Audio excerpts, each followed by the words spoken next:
പണ്ടത്തെ ആളുകൾ പലരും നോക്കിക്കഴിഞ്ഞാൽ അവർ ഡയറി എഴുതുന്നൊരു ശീലം ഉണ്ടായിരുന്നു.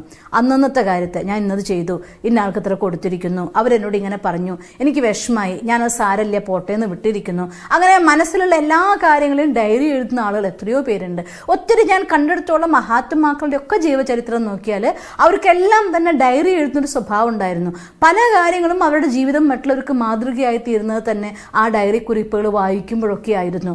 അതുകൊണ്ട് നിങ്ങളും ഡയറി എഴുതുന്ന ശീലം മാത്രം ഞാൻ പറയില്ല, കഴിയുമെങ്കിൽ അത് ഈശ്വരൻ്റെ പേരിൽ കത്തുകൂടി എഴുതുകയാണെങ്കിൽ നമ്മുടെ മനസ്സിൻ്റെ ഭാരം അത് പൂർണ്ണമായിട്ടും ഇല്ലാതാക്കി കളയും. അങ്ങനെ എഴുതുക എന്നൊരു ശീലം, രാത്രിയിൽ റൈറ്റ് എഴുതുന്നൊരു ശീലം നിർബന്ധമായിട്ട് 1 ദിവസം 2 ദിവസം അല്ല, ഡെയിലി അന്നത്തെ കാര്യങ്ങളെ ഈശ്വരനോട്, നല്ലതാവാം, ചീത്തയാവാം, സങ്കടമാവാം, സന്തോഷമാവാം, നേടിയതാവാം, നഷ്ടമാവാം, എല്ലാം തുറന്നു പറയാൻ പറ്റുന്ന നമ്മുടെ ഏറ്റവും വലിയ മിത്രമാണ് ഈശ്വരൻ. അതുകൊണ്ട് മനസ്സിൻ്റെ എല്ലാ കാര്യങ്ങളെയും ഈശ്വരൻ എഴുതി അറിയിച്ചേക്കൂ. മനസ്സ് ഫുൾ ഫ്രീ ആയിട്ട് പ്ലാൻ ചെയ്ത് മനസ്സിൻ്റെ എല്ലാ കാര്യങ്ങളും സെറ്റാക്കി നമ്മൾ കഴിഞ്ഞിട്ടുണ്ടായിരിക്കണം.